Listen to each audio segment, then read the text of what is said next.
చెప్పుకుంటూ వింటూ మన జీవితాల్ని దేవునికి దగ్గరగా చేసుకున్నటువంటి స్థిరత్వంలోకి రావాలని ఆయన ఉద్దేశం. దేవుడు లోకాన్నే ప్రేమించడం కాదు, లోకములో ఉన్నటువంటి నిన్ను నన్ను కూడా ప్రేమించారు దేవుడు. లోకంలో ఉన్నటువంటి నిన్ను నన్ను మనందరినీ దేవుడు ప్రేమించారు.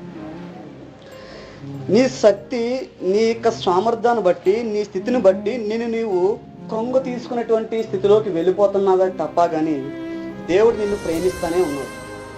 దేవుడు మనందరినీ ప్రేమిస్తానే ఉన్నాడు. మానవుడు ఆలోచించేటువంటి ఆలోచనను బట్టి, ఆ యొక్క ఉద్దేశాలను బట్టి మనిషి ఏం చేస్తున్నాడంటే కృంగ తీసుకున్నటువంటి స్వభావంలోకి వెళ్ళిపోతున్నాడు.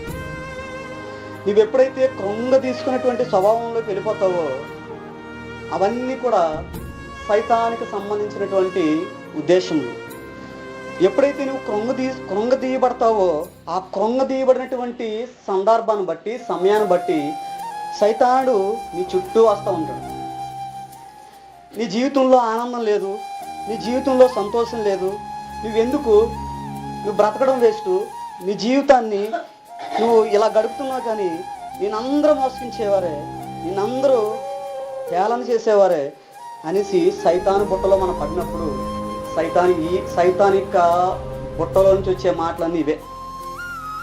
కృంగు తీసుకున్నటువంటి ఆత్మచేత మనం ఉన్నప్పుడు, కృంగు తీసుకున్నటువంటి మనసు మనలో ఉన్నప్పుడు సైతాన్ ఏం చేస్తాడంటే నువ్వు బ్రతకడం వేస్ట్, నువ్వు జీవించడం వేస్ట్ అని మాట్లాడు. సైతానుడు ఏదో రీతిగా మనల్ని బలహీనపరుస్తూ ఉంటాడు. అందుకే నన్ను బలపరచు అని అందే సమస్తము సమకూర్చబడి ఉన్నవని దేవుని వాక్యము సెలవిస్తుంది. ఎవరు నిన్ను బలపరుస్తారు? ఎవరు నిన్ను ప్రేమిస్తారు? ఎవరు మనల్ని ప్రేమిస్తారు అంటే దేవుడు అంటున్నారు, నేను ఎంతో నిన్ను ప్రేమిస్తున్నాను, ఈ లోకాన్ని ఎంతో ప్రేమిస్తున్నాను, నిన్ను ప్రేమిస్తున్నాను అని దేవుడు మనతో మాట్లాడుతూ ఉన్నారన్నమాట. చూడండి,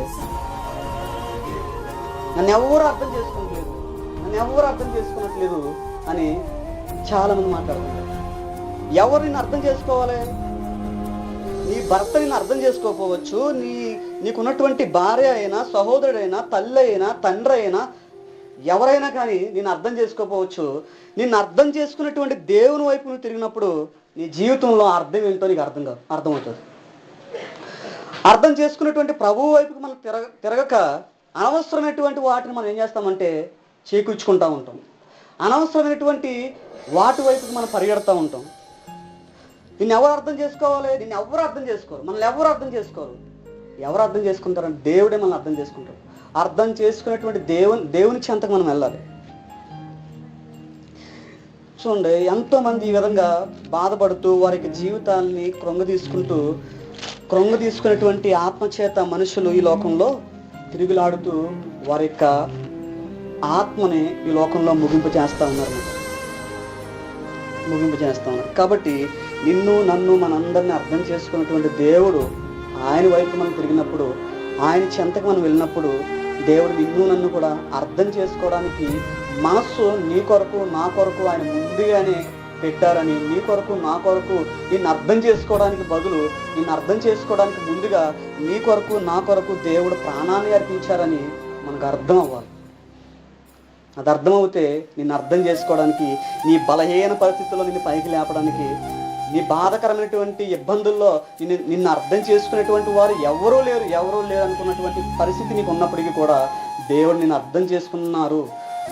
దేవుడు నిన్ను అర్థం చేసుకుంటున్నారు కాబట్టి మనం ఇలా బ్రతుకున్నాము, దేవుడు నిన్ను ప్రేమిస్తున్నారు కాబట్టి మనం ఎలా జీవించగలుగుతున్నాము అని మనం గుర్తెరగాలి.